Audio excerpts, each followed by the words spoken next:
Hey, what's happening, family? This is Al-Yassa again with days 13, 14, 15, and 16 today.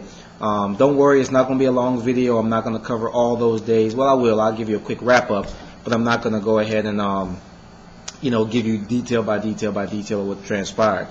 Basically, my last video was on that Friday, which was day 12, so the Saturday and Sunday was basically a day of rest. Stayed at home. Usually I travel on weekends, but I stayed at home.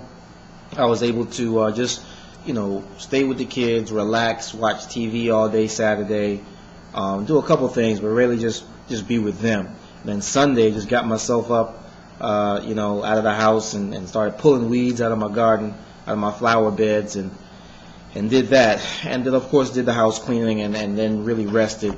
And again, just took in some films and stuff with the family. And but coming into this week, as I stated on Friday, I'm not going to worry about the challenges. We know that challenges are going to happen no matter what we undertake in life. Regardless if I was doing a 90-day challenge or not, things are going to pop up. It just seems like things are a little more crazy now, but it's just because I'm playing outside into the world and playing on a big playing field, I should say. So really quickly, just to recap, spiritual-wise, that's an area I'm working on. That's great. Like I said, prayers every day, read scripture every day.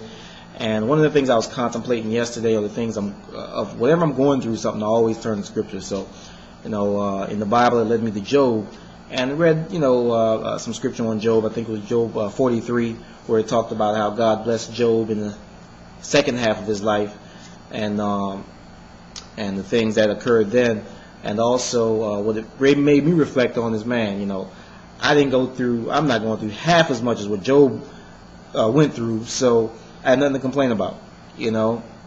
Earlier this year I lost my minister as well, so I know I didn't go through not even a fraction of what he went through in his life, as well as his teachers. So again, just take things in perspective. I look at things and say, hey, you know what? I'm supposed to learn from this. I'm going through it for a reason, and no matter what, it makes me a better and stronger person. Also turn to the Holy Quran, which is the book that I read. And contrary to popular belief, we study both books. Okay, I am a Muslim, and we study both books, the Bible and the Quran. So yes, I do read both. And in the Quran, what I turned to, the chapter I was reading basically talked about, look, everything is written. What you're going through is already predestined that you'll be going through it right now anyway. So don't sweat it. If you stay faithful, hang in there, you'll get your reward. And that's basically to sum it up. And when you read things like that, when you're going through those low points, it really shores you up, makes you know that, hey, you know what, this is nothing new.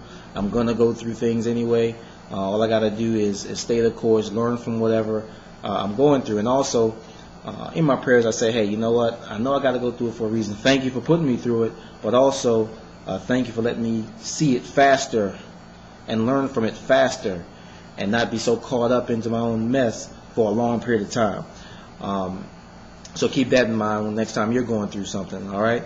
And the other thing that really touched me today was the last day of school for my daughter. She's in 6th grade and going to the 7th grade, and a couple students in her class, 3 of them actually, were autistic. So there's 3 autistic students that are actually going to the 7th grade as well, and almost brought tears. I had to fight back the tears, because looking at those children, I'm thinking to myself, man, I really don't have anything to complain about.